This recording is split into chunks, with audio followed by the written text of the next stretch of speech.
Praise the lord. దేవుని యొక్క మహాపరిశుద్ధమైన నామమునకు మహిమ కలుగును గాక.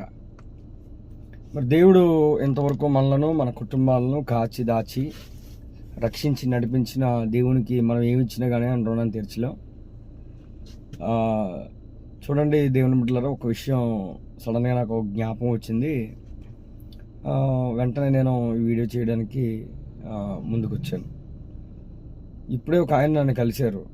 ఆయన ఏమన్నారంటే, అయ్యా దేవుని గురించి నేను ఎక్కువగా తెలుసుకోవాలంటే ఏం చేయాలి అనేసి నన్ను అడిగారు. నన్ను అడగగా నేను ఒక మాట చెప్పాను, కూర బాగుందో లేదో తెలియాలంటే మీరు ఏం చేస్తారో అన్నాను. రుచి చూస్తామండి అన్నాడు.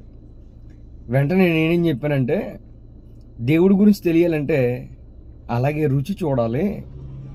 రుచి చూస్తే దేవుడు నీ కోసం ఏం చేశాడో, నీ జీవితంలో ఏం చేయబోతున్నాడో, ఇంకా నీ జీవితం కోసం ఆయన ఏం చేస్తాడో అది తెలుస్తుంది.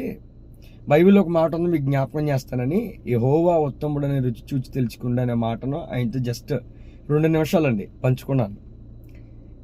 నిజమే, దేవుడు ఎంత గొప్పడో మనం మన పాత జీవితానికి వెళ్తే టేస్ట్ చేస్తే తప్ప మనం దేవుని గురించి తెలుసుకోలేక లేని స్థితిలో ఉన్నాం.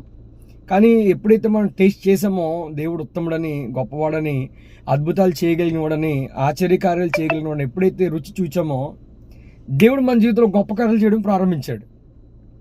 మరి నా జీవితంలోనే కాదు, మీ జీవితంలోనే కాదు, మన సంఘాలు, మన పరిస్థితుల్లోనే కాదు, అన్నిటిలో కూడా దేవుడు గొప్ప కార్యాలు చేస్తాడు. Yes, God is going to do a great miracles in our life because he is a great God in the world. కాబట్టి మనము దేవుని యొక్క సన్నిధిని రుచి చూడాలి. మరి మన ప్రార్థన జీవితం ఎవరికి తెలియదు, లేకపోతే మన ప్రార్థనలో దేవునిలో గడిపే విషయం ఎవరికి తెలియకపోవచ్చు, లేకపోతే ప్రభుని స్తుతించే విషయం ఎవరికి తెలియకపోవచ్చు. What ever it may be, నీవు దేవుని యొక్క ప్రసన్నతలో ఎంతలా ఉన్నావు అనేటువంటిది దేవుడు చూస్తాడు. అందుకే ప్రతిరోజు దేవుని యొక్క మరి గుణాన్ని, దేవుని యొక్క ఆలోచనను, దేవుని యొక్క ప్రసన్నతను, దేవుని యొక్క సన్నిధిని రుచి చూడాలి. తద్వారా మనం దీవెన పొందుకుంటాం. దేవుడు మిమ్మల్ని అందరినీ దీవించును గాక. God bless you.